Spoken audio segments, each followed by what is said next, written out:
اللهم صل وسلم وبارك على سيدنا محمد وعلى آله وصحبه أجمعين. ازيكم يا حبايبي؟ عاملين ايه؟ يا رب تكونوا بخير. النهاردة ان شاء الله هنعمل وصفة كوكيز بالشوكولاتة. بس مش اي كوكيز، كوكيز جميلة جدا جدا جدا. احلى من كوكيز المحلات بكتير جدا، واحلى من اي وصفة كوكيز ممكن تكونوا اكلتوها قبل كده. بجد اللي هيجربها هيدمنها. انا اولادي بيحبوها جدا. ايسل بنتي بتحب تشاركني دايما وانا بعملها، وهي المرة دي معايا في الفيديو عشان توريكم هي بتشاركني ازاي. هي بتحب تحط معايا الحاجات.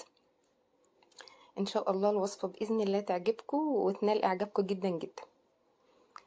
المقادير: هنعمل كوكيز بالشوكولاتة. المقادير اللي هتبقى معانا: كوبايتين دقيق، كوباية سكر، وعليه معلقتين عسل. لو في سكر بني يبقى افضل، مفيش سكر بني يبقى كوباية سكر وعليه معلقتين عسل اسود، ونقلبهم مع بعض وكده تحول لسكر بني. بيدي الكوكيز دي طعامة مش قادرة اقول لكم. بجد بجد السكر البني او السكر وعليه معلقتين العسل بيفرقوا جدا جدا جدا مع الكوكيز. وكوباية زبدة،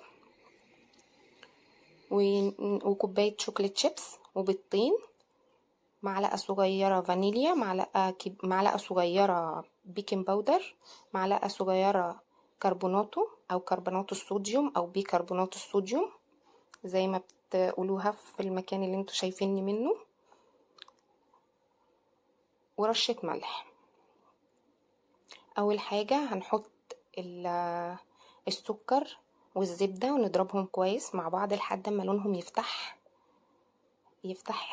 شوية كتير يعني زي ما انتوا شايفين كده. بعد كده هننزل بالبيضتين. البيضتين يبقوا بدرجة حرارة الغرفة.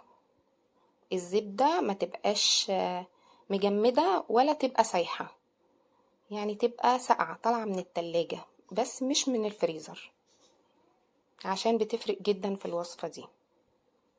بنحط البيض على الزبدة والسكر، وهنحط معلقة الفانيليا الصغيرة اهي بوريها لكم اهي، وهنضرب تاني لحد ما القوام يفتح اكتر.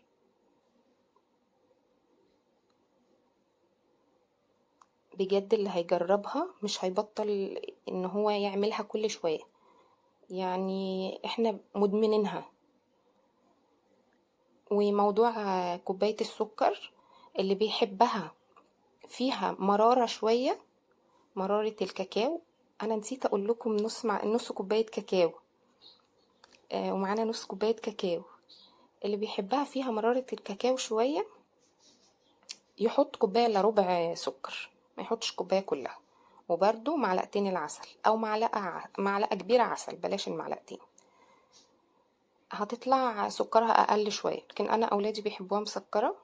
هي كلها شوكولاتة، يعني شوكولاتة في شوكولاتة، في تحفة تحفة. بجد هتعجبكم جدا.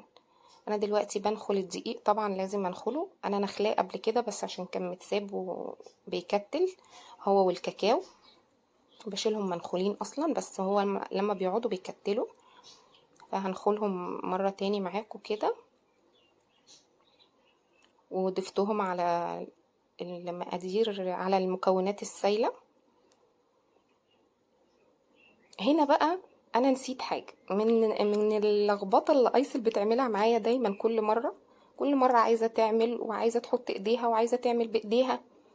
نسيت احط البيكنج باودر والبيكنج صودا نسيتهم.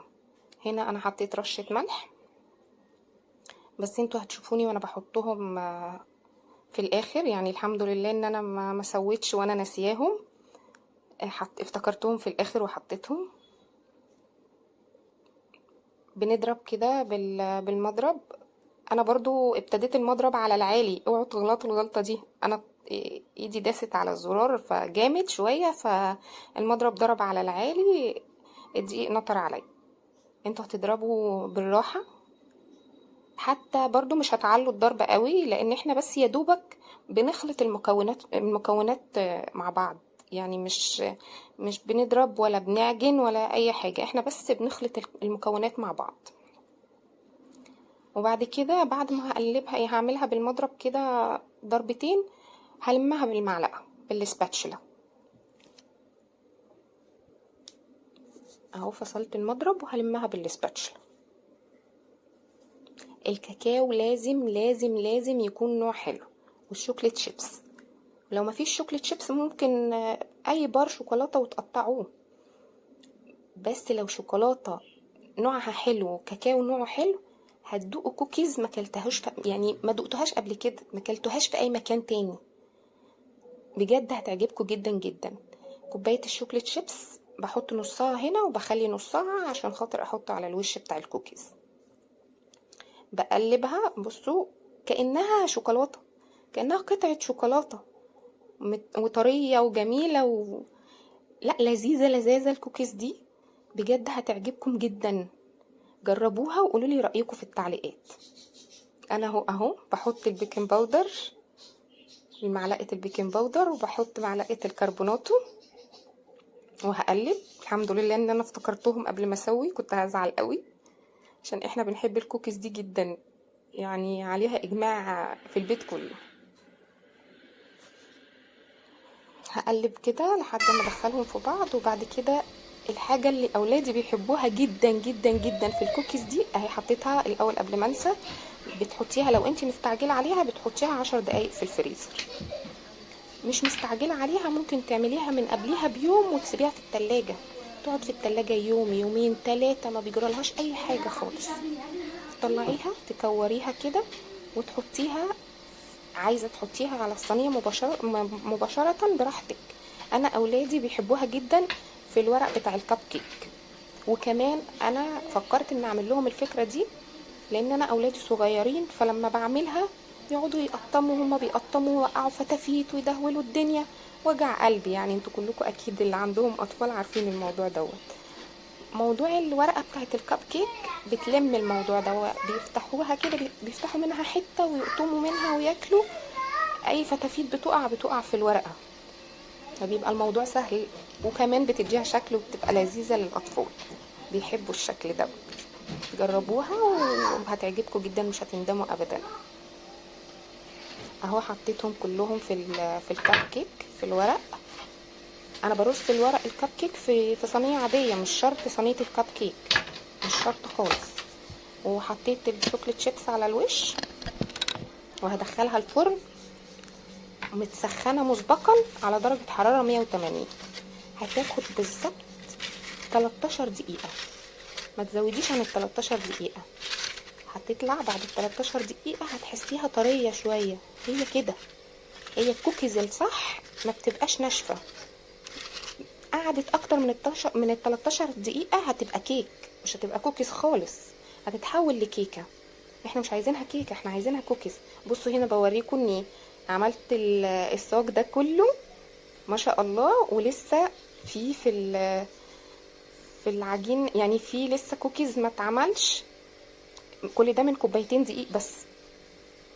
هسوي الصاج ده اهو بعد ما استوى، حطيته على درجه حراره 180 زي ما قلت لكم. 13 دقيقه بيطلع، بسيبه يبرد. وانا هنا صراحه ما سبتوش يبرد، شلته على طول حطيته عشان اوريه لكم. اوريه لكم دلوقتي كمان، هقطع واحده واوريه لكم من جوه، تحس انها شوكولاته. لا بجد بجد تحفه تحفه تحفه. اللي هيجربها هيدعيلي. ما تنسونيش يعني، ما تنسوش تدعولي قبل اي حاجه، قبل لايك وشير واي حاجه، ما تنسوش تدعولي لان هي فعلا جميله جدا. ومره تاني اللي ما بيحبش السكر كتير ما يحطش كوبايه السكر كلها، السكر بالذات اختياري. حطي اللي انت بتحبيه. بتحبي السكر قليل حطي نص كوبايه، بتحبيه مظبوط كوبايه الا ربع. بتحبيه سكر شويه زياده شويه، بس مش زياده اللي هو يموع يعني، تحطي الكوبايه كلها. بصوا من جوه شوكولاته، كانك قطعتي قطعه شوكولاته. كل حلاوة بالظبط. جميلة جدا جدا من بره. نحط أي حاجة. كراست كده وناشفة شوية، أو مقرمشة شوية، مش ناشفة ومش مقرمشة القرمشة اللي تفتكروها إن هي ناشفة ناشفة، لأ. كراست كده خفيف. صحابي عاملين ايه؟ انا عايزة اعمل وصفة كوكيز على ايس. ازيكم يا صحاب؟ حط كوبايتين دقيق